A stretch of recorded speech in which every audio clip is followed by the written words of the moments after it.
అంటే దత్తాత్రేయులు వస్తున్నారు ఈ పాపాలన్నీ ఎందుకు చేస్తున్నారు కృష్ణుడు? మొట్టమొదటి జ్ఞాత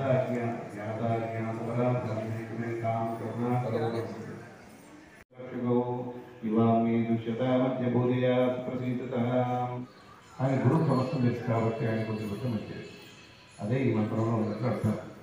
మన వాకాయోక్తం శబ్దం కాయేన వాచ మనసేంద్రియైవ విద్యాత్మనారాయణ అనఘ తత్విధానేన భగవాన్ సర్వాత్మకః యత్ భవేత్ తత్సర్వం క్షమ్యతాం దేవ నారాయణ తస్మాత్ కారుణ్య భావేన రక్ష జగద్గురోః. బొట్టు అక్కడ కుంకుమ అర్చన పెట్టుకోండి. దొండి ప్రాంతంలో పాపిట ముసలి స్త్రీలు కంఠస్థానం మంగళం దక్షిణ వస్తుంది.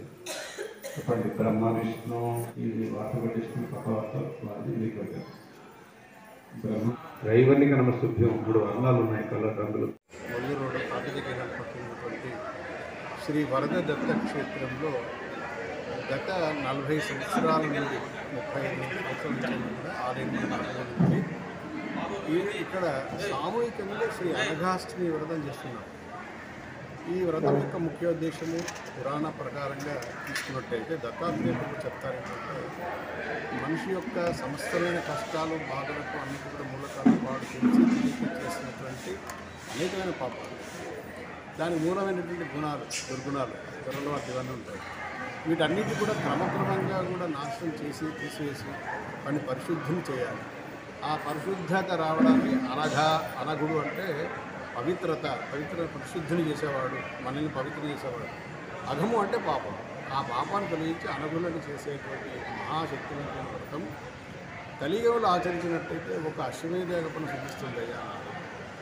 ఈ వ్రతాన్ని మార్గశీర్ష మాసంలో బహుళాష్టమి నాడు ఇచ్చాడు దత్తాత్రేయ స్వామి.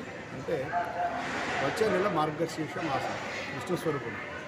ఆనాడు 13వ తారీఖు నాడు దత్తాత్రేయ స్వామి వారు అవతరించినటువంటి రోజు. కానీ దత్తాత్రేయ జయంతి అని మనం తెలుసుకుంటాం. ఆ పౌర్ణమి నాడు దత్తాత్రేయ హోమము 9:30 గంటల నుంచి ప్రారంభమవుతుంది. మూల విరాట్టుకు తైలాభిషేకం భక్తులందరూ కూడా విశేషంగా చేసుకునేటువంటి అవకాశం ఉంటుంది. కొన్ని వేలాది మంది భక్తులు వస్తారు. అన్నదాన సహితంగా జరుగుతుంది.